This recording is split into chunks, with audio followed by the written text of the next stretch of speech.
नमस्कार दोस्तों, स्वागत है आपका आपके अपने यूट्यूब चैनल अपनी कोचिंग पे।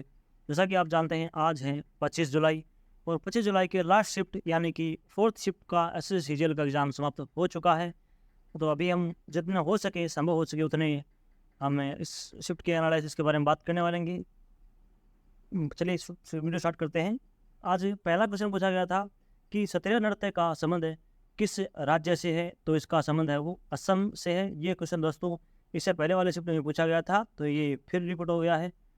तो बात करें सत्रिया नृत्य की, तो सत्रिया नृत्य है वो असम से संबंधित है और यह 8 मुख्य भारतीय शास्त्रीय नृत्य परंपराओं में से एक है। यह नृत्य असम का शास्त्रीय नृत्य है। इसे वर्ष 2000 में इस नृत्य को 8 शास्त्रीय नृत्यों में शामिल होने का गौरव प्राप्त हुआ था।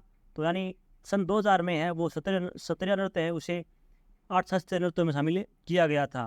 तो ये क्वेश्चन इंपॉर्टेंट बनता है यहाँ से। अगला क्वेश्चन था कि वित्तीय वर्ष है वो कब से कब तक होता है, तो वित्तीय वर्ष है वो 1 अप्रैल से 31 मार्च तक वित्तीय वर्ष होता है, अवधि होती है। बात करें संविधान की, तो संविधान का अनुच्छेद 367(1) है वो केवल इतना कहता है कि वित्त वर्ष का निर्धारण है वो जनरल क्लोजेंट एक्ट 1897 के अनुसार होगा, जबकि इस कानून में लिखा है कि भारत का वित्त वर्ष है वो 1 अप्रैल से 31 मार्च का होगा। तो इसका उल्लेख है वो संविधान के अनुच्छेद 367(1) में मिलता है। ये भी आपसे पूछ सकते हैं। अगला क्वेश्चन था कि 1857 की क्रांति के समय मुगल बादशाह कौन थे, तो मुगल बादशाह है वो बहादुर शाह जफर द्वितीय थे, जिन्होंने 1857 की क्रांति में भाग भी लिया था। उन्हें काला पानी सजा भी मिल गई थी अंग्रेज सरकार के द्वारा। तो कल क्वेश्चन पूछा गया था कि पानीपत का तृतीय युद्ध हुआ था, उस समय मुगल बादशाह कौन था। आज ये पूछ लिया गया 1857 की क्रांति के समय मुगल बादशाह कौन है, तो ये क्वेश्चन भी इंपॉर्टेंट बनते हैं, तो इसका भी आप विशेष ध्यान रखिएगा। बात करें इनके बारे में, तो भारत में 1857 के विद्रोह के दौरान बहादुर शाह द्वितीय, जिन्हें बहादुर शाह जफर भी कहते थे, मुगल सम्राट थे जो 19वें सम्राट थे मुगल सम्राट के, और अंतिमवें सम्राट भी थे। 1857 का विद्रोह है वो ब्रिटिश ईस्ट इंडिया कंपनी शासन के खिलाफ एक बहुत बड़ा विद्रोह था, जिसने ब्रिटिश शासन की ओर से एक संप्रभु शक्ति के रूप में कार्य किया था।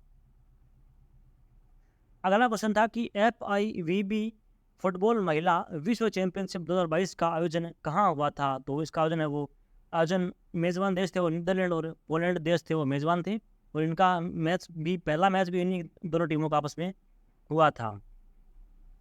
अगला क्वेश्चन था कि मार्च 2022 में चाइल्ड बजट किसने पेश किया था, कौन सी राज्य ने पेश किया था, तो इसका उत्तर होगा मध्य प्रदेश सरकार ने बजट पेश किया था।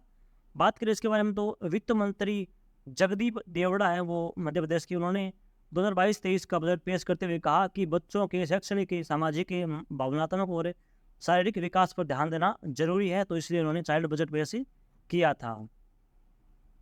एक क्वेश्चन पूछा गया था कि निम्नलिखित में से पौधों में क्या नहीं पाया जाता है, तो बच्चे ने ऑप्शन दिया था माइटोकॉन्ड्रिया, कोशिका भित्ति, कोशिका झिल्ली और केंद्रक के ऑप्शन दिए थे।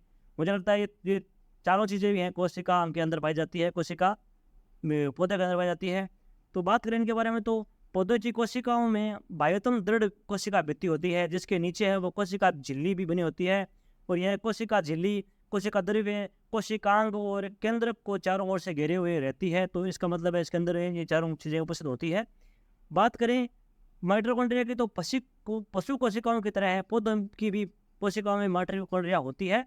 माइटोकॉन्ड्रिया को ऊर्जा उत्पन्न करने के लिए कोशिकाओं में उत्पन्न होने वाले चीनी को एकत्रित करने में महत्वपूर्ण भूमिका निभाती है। तो ये सभी है कोशिका झिल्ली, कोशिका द्रव्य, कोशिकांग, केंद्रक और माइटोकॉन्ड्रिया सभी पौधों में पाई जाती हैं।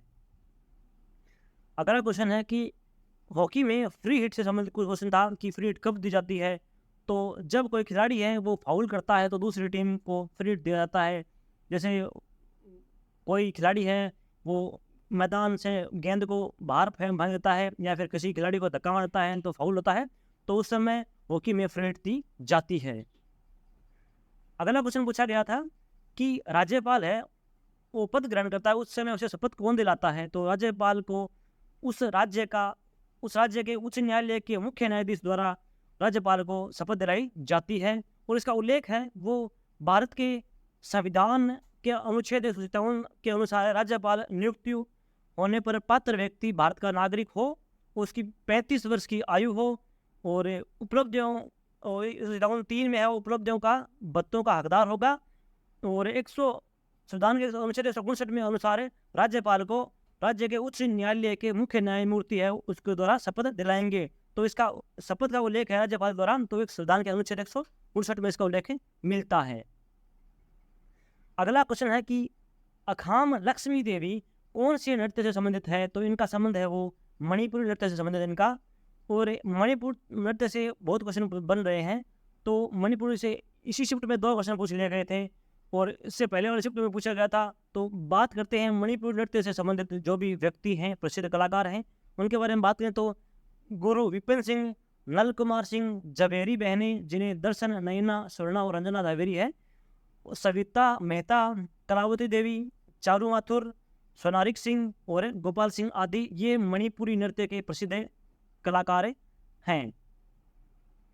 अगला क्वेश्चन है कि भारत छोड़ो आंदोलन के दौरान भूमिगत रेडियो स्टेशन किसके द्वारा चलाया गया था? तो ये उषा मेहता के द्वारा है वो भूमिगत रेडियो स्टेशन चलाया गया था। बात करें इनके बारे में तो उषा मेहता ने भारत के स्वतंत्रता आंदोलन में सक्रिय भूमिका निभाई थी और स्वतंत्रता के बाद वह गांधीवादी दर्शन के अनुरूप महिलाओं के उत्थान के लिए प्रयासरत रही थी।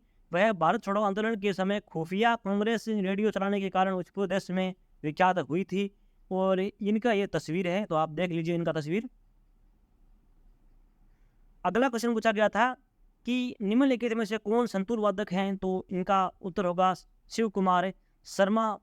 तो ये क्वेश्चन दोस्तों इससे पहले वाले शिफ्ट में पूछ लिया गया है, क्वेश्चन रिपीटेड है। तो बात करें इनके बारे में तो वैसे और बात तो हमने कर ली है इनके बारे में, तो आपने पहले शिफ्ट देख लिया है तो वहाँ से दोबारा देख लीजिएगा वीडियो।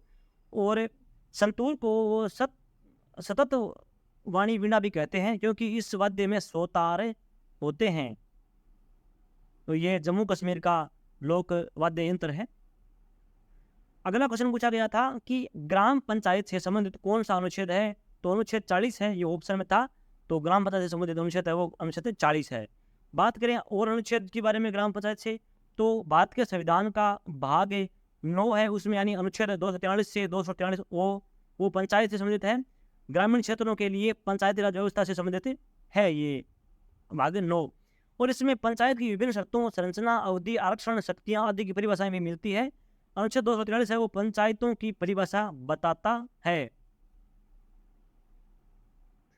अगला क्वेश्चन पूछा गया था कि गुरु विपिन सिंह किस शास्त्रीय नृत्य से संबंधित है? तो इनका संबंध भी मणिपुरी नृत्य से था। इनकी बात हमने पहले कर ली है इन सभी कलाकारों की। बात करें इनकी एक बेटी भी है जो बिंबावती देवी मणिपुरी नृत्य के लिए सुविख्यात हैं। जो प्रसिद्ध शास्त्रीय नृत्यक है वो मणिपुरी नृत्यक विपिन सिंह और श्रीमती कला देवी की पुत्री हैं। तो ये इनसे पूछ सकते हैं कि बिंबावती देवी है वो किन की पुत्री हैं? अगला क्वेश्चन पूछा गया था कि श्रीलंका का जनसंख्या घनत्व कितना है? तो श्रीलंका का जनसंख्या 341 व्यक्ति प्रति वर्ग किलोमीटर है। दोस्तों जनसंख्या घनत्व से और क्वेश्चन पूछ सकते हैं, तो अपने पड़ोसी देशों के बारे में बात कर लेते हैं। पाकिस्तान के बारे में बात करें तो जनसंख्या के हिसाब से देशों की सूची में पाकिस्तान 5वें नंबर पर है और जनसंख्या में जनसंख्या घनत्व है वो पाकिस्तान का वो 287 व्यक्ति प्रति वर्ग किलोमीटर है। बात करें श्रीलंका की, तो श्रीलंका में जनसंख्या विश्व के कुल जनसंख्या के 0.27% के बराबर है। जनसंख्या के आधार पर देशों की सूची में श्रीलंका 58वें स्थान पर है। श्रीलंका में जनसंख्या घनत्व 341 व्यक्ति प्रति वर्ग किलोमीटर है। बात करें भारत की, तो भारत में है वो जनसंख्या विश्व के कुल जनसंख्या के 17.7% के बराबर है। जनसंख्या के हिसाब से देशों की सूची में भारत दूसरे नंबर पर है, सॉरी अब तो पहले नंबर पर हो गया है।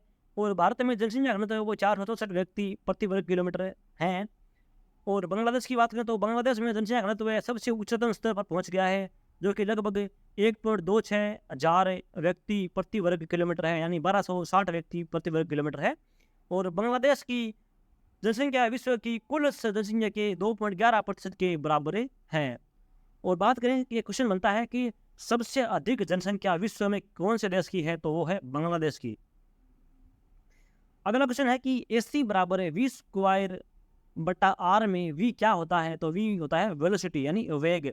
और V²/R किसका सूत्र होता है? तो ये होता है सेंट्रिपेटल एक्यूरेशन यानी स्कंदराभिमुखी त्वरण है, उसका सूत्र होता है v²/r, जिसमें v होता है वेलोसिटी यानी वेग, और त्वरण होता है किसी वस्तु के वेग में परिवर्तन की दर है, वो उसे कहते हैं त्वरण कहते हैं। अगला क्वेश्चन पूछा गया था कि ब्रह्म समाज के संस्थापक कौन थे? तो ब्रह्म समाज के संस्थापक है वो राजा राम मोहन राय थे, और इन बात करें इनकी तो इन्होंने है वो 20 अगस्त 1828 में ब्रह्म समाज की स्थापना की थी, और ब्रह्म समाज की स्थापना वो राजा राम मोहन और द्वारकानाथ टैगोर ने स्थापित किया था। इससे पहले रिसिप्ट में पूछा गया था कि आर्य समाज की स्थापना किसने की थी? तो उन्होंने की स्वामी विवेकानंद सरस्वती ने की थी आर्य समाज की स्थापना। अगला क्वेश्चन है कि स्वामी दयानंद सरस्वती ने, स्वामी विवेकानंद सरस्वती नहीं, स्वामी दयानंद सरस्वती ने की थी। अगला क्वेश्चन है कि हिमाचल प्रदेश में कौन सी नदी का उद्गम होता है जिसकी लंबाई 720 किलोमीटर है? तो ये नदी है वो रावी नदी है। बात करें इस नदी के बारे में तो सिंधु की सबसे छोटी सहायक नदी है रावी नदी, और उत्तर भारत में बहने वाली प्रमुख नदियों में से एक रावी नदी भी है। रावी नदी 2 देशों भारत और पाकिस्तान में बहती है। रावी नदी की कुल लंबाई 720 किलोमीटर है, तो ये हिमालय की एक नदी है। अगला क्वेश्चन है कि 15 अगस्त 2022 को हर घर तिरंगा केंद्र सरकार का एक अभियान था, में झंडा कितने दिनों तक फहराने को कहा था केंद्र सरकार ने? तो इसका उत्तर होगा 13 से 15 अगस्त तक है वो केंद्र सरकार का अभियान था ये कि हर घर झंडा, तो 3 दिन तक झंडा फहराना था इसमें। एक अगला क्वेश्चन पूछा गया था कि इनमें से कौन सा शासक है वो बौद्ध धर्म का पालन करता था? तो उसका उत्तर होगा कनिष्क। 4 ऑप्शन दिए हुए थे जिसमें कनिष्क उसका उत्तर होगा। बात करें बौद्ध धर्म को मानने वाले शासक की तो अशोक और कनिष्क से 2 ऐसे शासक थे जिन्होंने बौद्ध धर्म को अनुयायी थे। उन्होंने बौद्ध धर्म का प्रचार प्रसार करने के लिए मिशनरियों को देशों में भेजा था। अशोक ने अपने पुत्र और पुत्रियों को श्रीलंका में बौद्ध धर्म का प्रचार करने के लिए भेजा था। और एक क्वेश्चन दोस्तों ऐसे पूछा गया था कि जो जनगणना 2011 की जनगणना है, तो ऐसा नहीं, ऐसा पूछा गया था कि देश में 15वीं जनगणना कौन सी थी? तो इसका उत्तर होगा 2011। तो दोस्तों ये था आज के हमारे 4 शिफ्ट का वीडियो, और अगर वीडियो आपको पसंद आया है तो वीडियो को लाइक कीजिए, शेयर कीजिए और चैनल को सब्सक्राइब जरूर कर लीजिएगा। अगर आपको इस वीडियो का PDF चाहिए तो आप हमारे टेलीग्राम ग्रुप को ज्वाइन कर सकते हैं, इसका लिंक है वो वीडियो के डिस्क्रिप्शन बॉक्स में मिल जाएगा।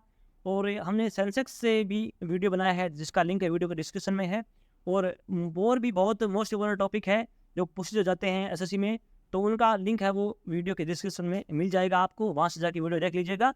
और इस वीडियो से आपको काफ़ी हेल्प मिल जाएगी। यहाँ से 7 से 8 क्वेश्चन हैं वो यहीं से दोबारा बनते हैं। तो ऐसे ही दोस्तों हमारे चैनल पर सपोर्ट बनाए रखिएगा। धन्यवाद।